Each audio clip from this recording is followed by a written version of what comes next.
오늘 마음의 치료자 세 번째 시간입니다. 이 시리즈가 더해갈 때마다 우리 안에 있는 상처받은 나, 아파하는 나, 힘들어하는 나를 발견하시고 위로받고 치유받고 회복되고, 그래서 내 안의 속사람이 좀 더 깎아지고 좀 더 부드러워지고, 그래서 좀 더 온전해지는 그런 기회가 되기를 바랍니다. 오늘 말씀의 내용은 영혼의 쉼과 평안입니다. 오늘 말씀을 통해서도 우리 속사람 지치고 아파하며 때로 상처받아서 쉴 곳 없고 치유받을 길이 없어서 아파하는 내 안이 새롭게 되고 치유되는 그런 시간 되시기를 주님의 이름으로 축원합니다.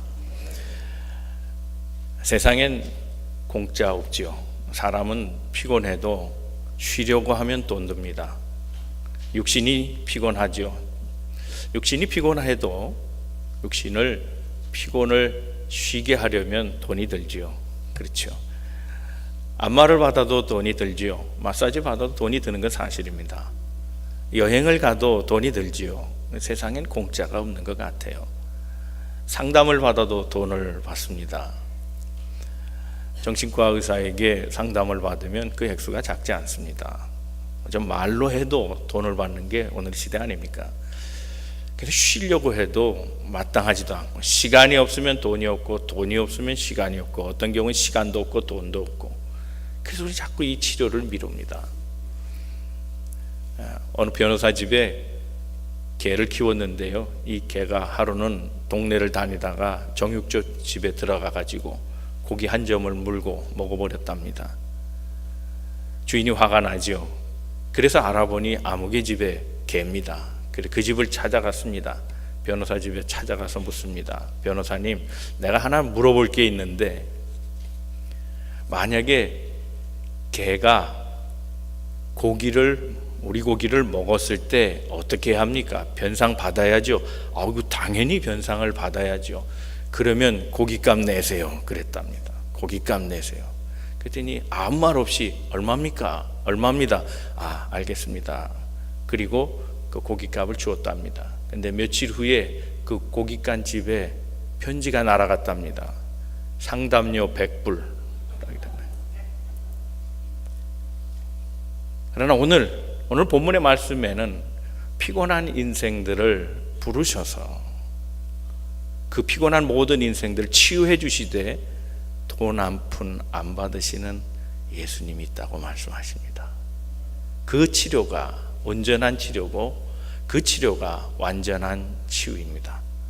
이 하나님의 위대한 초청, 예수님의 이 위대한 부름에 응답하고 삶의 피곤, 염려, 그리고 질병의 문제, 인생의 여러 가지 이유로 인해 아파하고 힘들어하고 지친 성도들, 주의 초청에 응하시고 주님 품에 안기셔서 새로운 삶의 쉼과 평안을 얻으시기를 다시 한번 주님의 이름으로 축원합니다. 우리 옆에 분 서로 말씀 듣기 위해서 서로 격려하시고 듣겠습니다. 하나님은 오늘도 당신을 향한 계획을 가지고 계십니다. 첫째, 오늘 우리의 문제입니다. 인생은 피곤해도 쉴 곳이 없다고 하는 것이 사실입니다. 오늘 본문의 말씀 28절 같이 한번 읽겠습니다. 시작. 수고하고 무거운 짐진 자들아, 다 내게로 오라. 내가 너희를 쉬게 하리라. 다 내게로 오라 초청하십니다. 그런데 인생은 우리 본능적으로 오라 하면 가기가 싫어요. 왜 그렇죠? 저는 아버지가 부를 때 안 가서 맞은 적이 있습니다. 그래서 포비아가 있어요. 부르면 가야 돼요. 맞을까 봐. 누가 부르면 겁나요. 좀 봅시다 그러면 겁나요. 뭐 일을 시키려고 그러나? 나 왜 부르지? 야단치려고 하나? 오라! 그럼 주님이 오라! 그러면 죄인은 겁나겠죠. 그렇지만 주님의 부르심은 다른 이유가 있습니다. 오스왈드 챔버스가 그런 얘기를 했습니다. 오늘 현대인들은 주께서 오라 하셔서 교회를 가도 마음의 평안은 못 얻고 온다 그랬습니다. 오라 하셨지만 교회 안에서 평안을 누릴 수 없고 교회 안에서 위로를 받을 수 없다. 도리어 인생의 멍해를 더 크게 지고 오는 것 같다. 그렇게 현대 교회와 교인들을 평가해 놨습니다. 오늘의 사람들이 살아가는 이 삶의 모습이 과거의 유대인의 모습과 다르지 않습니다. 인생은 반복된다고 하나요? 아니요. 어쩌면 더 악화되는지도 모르겠습니다. 예수님 당시에 유대인들은 오라 하는 초청에 대해서 그렇게 좋아했던 사람들이 아닙니다. 서기관과 바리새인들의 가르침을 받고 살아가는 유대인들은 서기관과 바리새인의 가르침을 멍해로 생각했습니다. 하나님은 처음에 우리 인생들에게 10개의 계명만 주셨습니다. 매우 간단합니다. 10계명을 잘 들여다보면 그 계명이 그렇게 어려운 계명이 아닙니다. 심플하고 쉽습니다. 그런데 그 계명을 지키려고 자꾸 사람들이 계명 위에 계명을 더해서 613개, 800개, 1000개, 10,000가지가 넘어버렸습니다. 사람이 만든 법이 얼마나 많아졌는지 그 법을 다 지키려니 인생이 자신의 짐 외에 하나님 말씀을 지키고 살아가야 된다는 것이 얼마나 버거운 짐, 멍해가 되어버렸는지 모릅니다. 자유함을 주는 복음이 아니고 의무가 많아지고 법이 많아지고 세칙이 많아지고 그래서 교회 생활하는 것이 평안이 아니고 도리어 법률이고 도리어 그 법을 지키다가 인생은 더 법에 걸리고 그래서 힘들어하고 어려워하고 있다고 말씀하고 있습니다. 여러분, 오늘 누가 피곤한 사람입니까? 이렇게 그릇된 종교, 그릇된 교회에서 인생의 짐을 하나 더 지는 것 같은, 그래서 괴로워하고 시달리는 모든 인생들이 다 피곤한 인생 아닙니까? 물론 작업의 현장에서 육체를 쉬지 못하고 일하는 사람들, 그 노동자들이 피곤한 인생이면 틀림없습니다. 질병의 문제로 고생하는 사람들, 피곤한 인생에 틀림없습니다. 관계의 문제에 어려워하는 사람들, 다 피곤한 인생임에 틀림없습니다. 죄에 깊이 빠져있는 인생 역시도 다 피곤한 인생임에 틀림없습니다. 그런데 주님은 이 모든 피곤한 인생들을 부르십니다. 오라 하십니다. 과연 주님은 누구이길래, 그분은 어떤 분이길래 우리를 오라 하시는가? 마태복음 11장 27절 말씀 보면 주님이 자신에 대해서 이렇게 소개합니다. 나는 아버지께로부터 모든 것을 받았다라고 말씀합니다. 그분은 이 땅에 왕으로 오셨고 제사장으로 오셨으며 하나님의 모든 것을 소유하고 있는 능력 있는 분이라고 소개하고 있습니다. 그의 능력 안에는 세상을 다스릴 만한 충분한 힘이 있습니다. 인생 하나하나에 개입하셔서 그 인생이 어떤 피곤함을 가졌든지, 질병의 문제이건 직업의 문제이건 건강의 문제이건 또 삶의 모든 관계, 인간사, 복잡한 근심, 염려, 모든 문제들을 다룰 수 있는 그런 능력을 아버지로부터 소유한 분이라고 말씀하고 있는 겁니다. 그래서 우리를 자신 있게 부르시는 겁니다. 내게로 오라 말씀하고 있습니다. 영국의 어떤 귀족이 프랑스를 방문했습니다. 당시는 영국과 프랑스는 그렇게 관계가 좋은 때가 아니었답니다. 프랑스 국왕에게 가서 아련합니다. 국왕이 환대해 줍니다. 먼 곳에서 오셨군요. 공을 만나 참 좋소. 그리고 저녁 식사를 같이 나눴답니다. 그런데 우리나라의 큰 잔치가 내일 있습니다. 내일 만찬에도 참여해 주시겠습니까? 그랬는데 원래 내일 만찬을 위해 참여하려고 한 것은 아닙니다. 이 영국의 귀족이 가만 듣고 대답을 하지 않더라는 겁니다. 그런데 다음 날 되니까 그 영국 귀족이 프랑스 왕이 주최한 만찬에 참여한 겁니다. 깜짝 놀랐습니다. 어찌 된 일입니까? 대답하지도 않았는데 안 올 줄 알았습니다. 그렇게 말했습니다. 이때 영국 귀족이 대답합니다. 제가 허락해서, 내 스스로 허락해서 왕에게 온 것이 아닙니다. 왕이 저를 부르셨기 때문에 왔습니다. 왕에게는 순종밖에는 없습니다. 그렇게 얘기했습니다. 주께서 오라 하실 때 우리는 생각합니다. 마치 우리가 허락해 주어야 되는 일로 생각합니다. 그렇지 않습니다. 왕 대신 그리스도, 주가 오라 하시면 우리 모두는 순종하고 갈 것입니다. 주님의 위대한 초청에 응하시고 주가 와라 쉬라 하실 때 주께 안기시고 평안을 얻는 우리 모든 성도들 다 되시기를 주님의 이름으로 축원합니다. 덥지 않으세요? 조금이요. 조금만 돌려주세요. 네, 그리고 꺼주세요. 두 번째 생각할 것은 염려 대신 맡기라는 겁니다. 우리 성가대우는 가운 벗으셔도 돼요. 네, 인내를 시험하는 장소가 아닙니다. 예배는 견디면서 하는 게 아닙니다. 기쁨으로 드려야지. 벗으셔도 돼요. 안 벗으시는 거예요? 벗으시려면 다 벗으셔야 돼요. 한 분만 벗으시면 안 되고. 용감한 자가 먼저. 그러면 이미영 집사님 벗어요. 그러면 다 벗을 거예요. 오케이? 예, 벗으세요. 괜찮아요. 더운데 뭘 그러고 있어요. 29절 말씀입니다. 같이 한번 읽겠습니다. 29절 말씀 시작. 나는 마음이 온유하고 겸손하니 나의 멍에를 메고 내게 배우라. 그리하면 너의 마음이 쉼을 얻으리니. 나의 멍에를 같이 메자. 이번엔 이렇게 초청하십니다. 내게 와라. 그리고 멍에를 같이 지자. 이 멍에라는 말, 헬라 말로는 이 멍에를 쥐고스라는 말로 합니다. 이 쥐고스라는 말은 같이 했다, 조인했다, 연합했다, 함께 묶었다 하는 뜻입니다. 그게 멍에입니다. 이스라엘 사람들은 거친 땅에서 농사를 지었습니다. 한국의 경우는 논농사 중심이고 1년 내내 거의 물이 차 있습니다. 농한기 때를 빼놓고는 항상 물이 차 있는 부드러운 흙이기 때문에 소 한 마리면 충분합니다. 그런데 이스라엘은 그렇지 않습니다. 거칠은 광야지대입니다.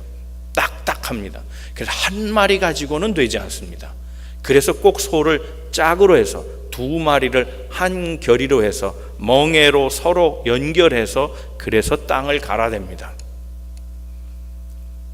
내게로 와서 같이 멍에를 지자 그렇게 말씀합니다. 그런데 예수님이 이 말씀을 하시는 데는 이스라엘은 다 알지만 우리는 조금 생소한 것이 있어서 이해 안 되는 부분이 있습니다. 마찬가지 아닙니까? 인생에 짐을 지고 있거나 또 같이 가서 멍에를 지거나 짐을 지는 건 똑같지 않냐 하는 말입니다. 그런데 속사정은 그렇지 않습니다. 보통 이스라엘 사람들은 농사를 지을 때 한 결이 두 마리를 짝을 지어서 할 때 한 마리는 어미소를 만듭니다.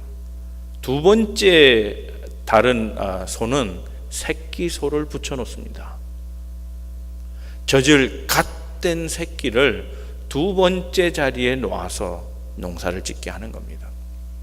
그러면 첫째 어미는 딴짓하지 않습니다. 어미는 집중합니다.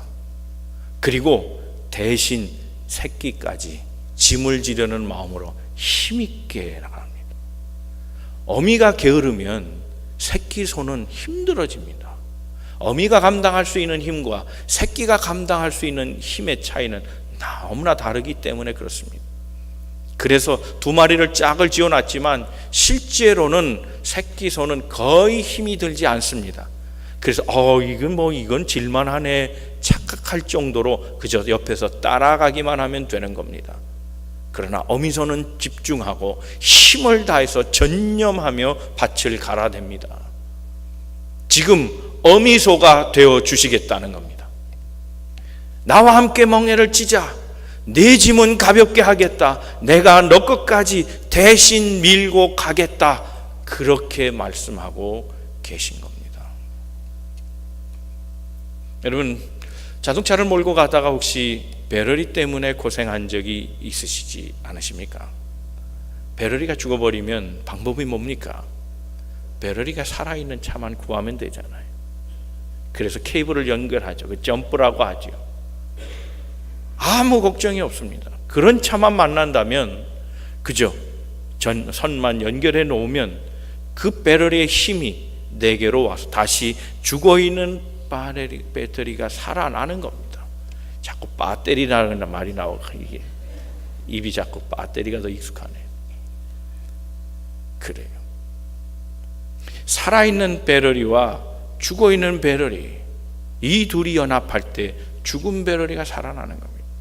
멈추지 않는 배터리, 그게 우리 예수님이라는 겁니다. 그러므로 빌립보서 4장 6절 7절 말씀에 아무것도 염려하지 말고 주께 기도로 다 맡기라고 말씀하고 있습니다. 한번 같이 읽겠습니다. 시작. 아무것도 염려하지 말고 다만 모든 일에 너희 구할 것을 감사함으로 하나님께 아뢰라. 그리하면 모든 지각에 뛰어난 하나님의 평강이 그리스도 예수 안에서 너희 마음과 생각을 지키시리라 그랬습니다. 주와 함께 멍에를 지면 주님이 우리 인생의 짐을 대신 져 주십니다. 그러므로 우리는 맡기고 살 겁니다. 우리의 염려, 우리의 근심을 다 맡기고 살 겁니다. 염려와 근심뿐만 아니라 우리의 살아가는 삶의 모든 내용을, 모든 행사를 다 주께 맡기고 살 겁니다. 잠언 16장 3절의 말씀입니다. 같이 읽겠습니다. 시작. 너희 행사를 여호와께 맡기라. 내가 경영하는 것이 이루어지니라. 더 나아가서 예수님은 멍에를 지라 말씀하시면서 한마디 더 언급하십니다. 내게로 와서 배우라 말씀하십니다. 29절 말씀 다시 한번 보겠습니다. 눈으로만 보겠습니다. 나의 멍에를 베고 내게 배우라 그랬습니다. 무엇을 배웁니까? 예수님의 온유와 겸손을 배우라는 겁니다. 온유한 사람, 그 사람은 틀림없이 주께로부터 배운 사람입니다. 주와 연합되어 주님의 온유를 배운 사람입니다. 온유하지 않은 사람은 주와 함께 하지 않은 사람입니다. 예수로 인해 살지 않는 사람입니다. 주와 멍에를 같이 맨 사람일 수 없습니다. 겸손하지 않은 사람도 예수와 함께 한 사람이 아닙니다. 겸손한 사람은 주와 함께 함으로 주로부터 오는 겸손을 배우게 돼 있습니다. 왜냐하면 이것이 소결의의 중요한 교훈이기 때문에 그렇습니다. 멍에, 그 한 멍에에 두 마리의 소를 엮어 놓습니다. 주인은 앞장서서 한 마리만 컨트롤합니다. 왼쪽에 있는, 소위 두 마리 중에 왼쪽에 있는 주인과 가까이 곱비를 틀어잡고 있는 첫 번째 소를 안소라 이렇게 얘기합니다. 이 안소는 유능한 소를 거기에 세워놓습니다. 경험이 많은 소입니다. 다 성장한 소입니다. 노련한 소입니다. 그리고 바깥쪽에 미숙한 소를 세워놓습니다.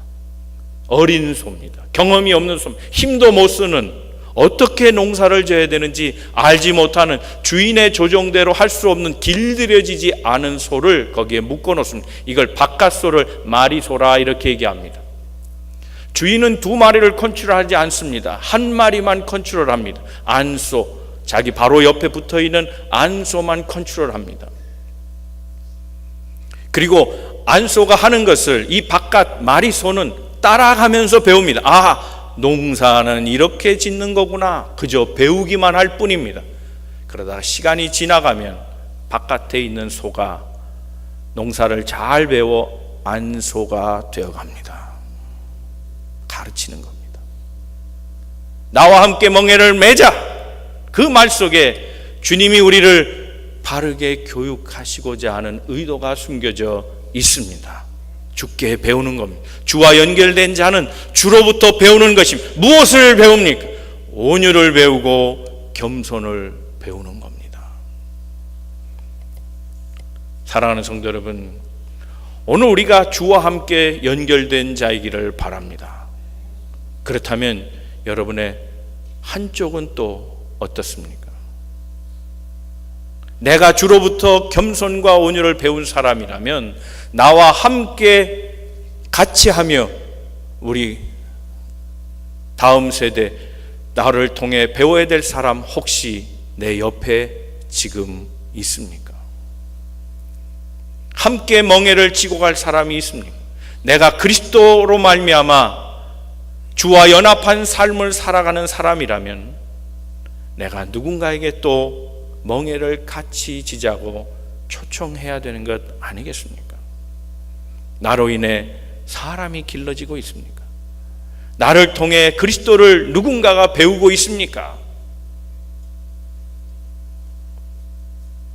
성숙한 신앙인은 믿음이 약한 형제와 함께 동행하며 그의 짐을 져주는 사람이 그 사람일 것입니다. 배우지 못한 자가 멍에를 지라 할 수 없습니다. 주와 연합하지 못한 자가 주와 연합하라 말할 수 없을 겁니다. 사랑하는 성도 여러분, 인생이 다 피곤하지요. 그러나 염려 대신 주께 맡기는 성도들 되시기를 바랍니다. 주께 배우는 성도들 되기를 바랍니다. 그래서 더 성숙한 그리스도인, 주로부터 많은 것 배워서 또 다른 약자들을 함께 멍에를 지고 도와줄 수 있는 믿음의 성도들로 살아가시기를 주님의 이름으로 축원합니다.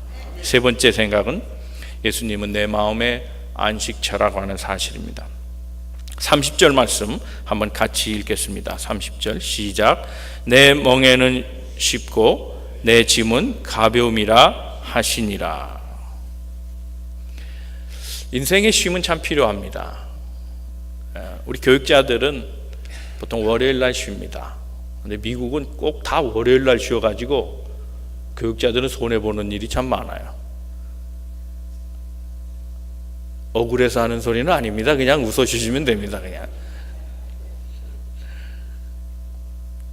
어떤 교인이요 목사님께 그랬답니다. 목사님, 우리 평신도야 쉰다 할지라도 목사님은 쉬면 안 되는 거 아닙니까? 왜요? 아니 사탄이 1년 내내 365일 항상 우는 사자처럼 덤비고 있는데 목사님 쉬고 계시면 어떡합니까? 그렇게 얘기하더랍니다. 근데 보아하니 농담은 아닌 것 같고 진담인 것처럼 느껴지더래요. 그래서 목사님이 잠깐 생각하다가 그렇게 답했답니다. 네, 저는 1년 내내 쉬지 않는 마귀처럼 되고 싶지 않아서요. 그랬답니다. 인생 다 쉼이 필요하죠. 여러분, 우리가 잘 아는 폴리갑 사도 요한의 제자입니다.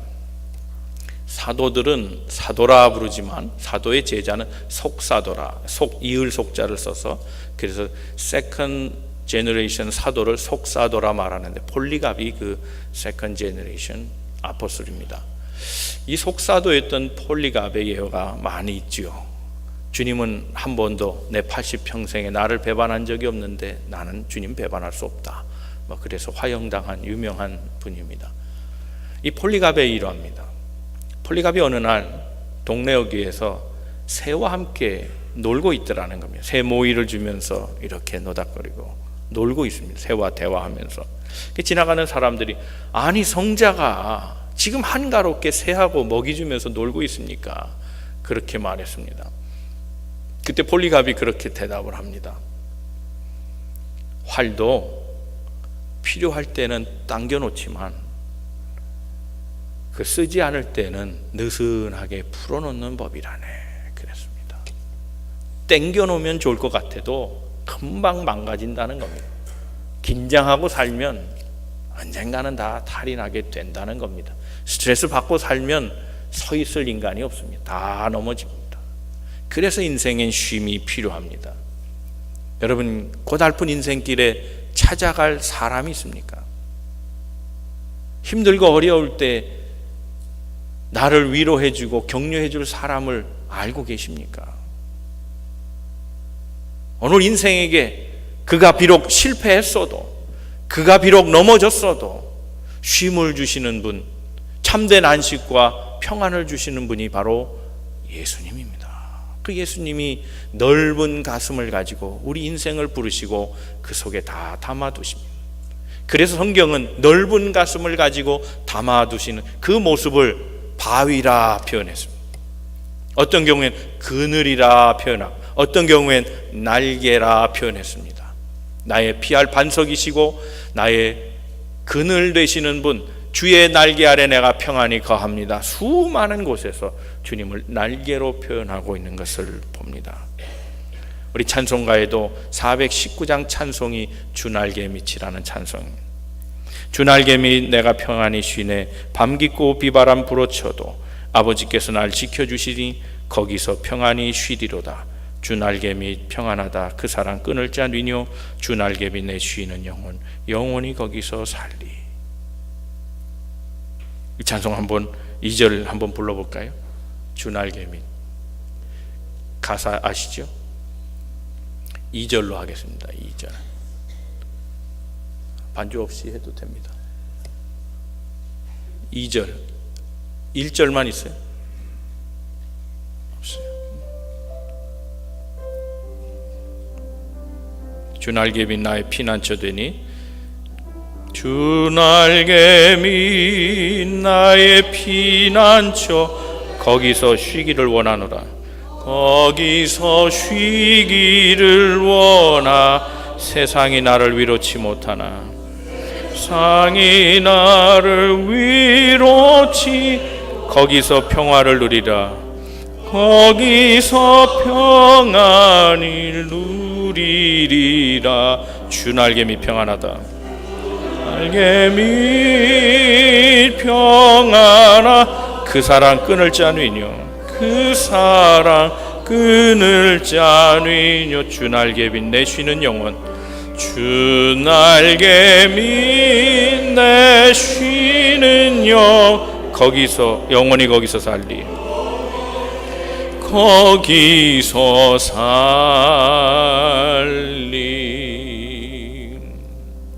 사랑하는 성도 여러분, 우리가 자녀를 키울 때 자녀를 통해서 득을 보기를 원하십니까? 자녀와 마음이 통하기를 원하십니까? 우리가 예수를 믿을 때 예수를 통해 득을 보기를 원하십니까? 예수와 통하기를 원하십니까? 오늘 우리의 신앙의 왜곡이 거기에 있습니다.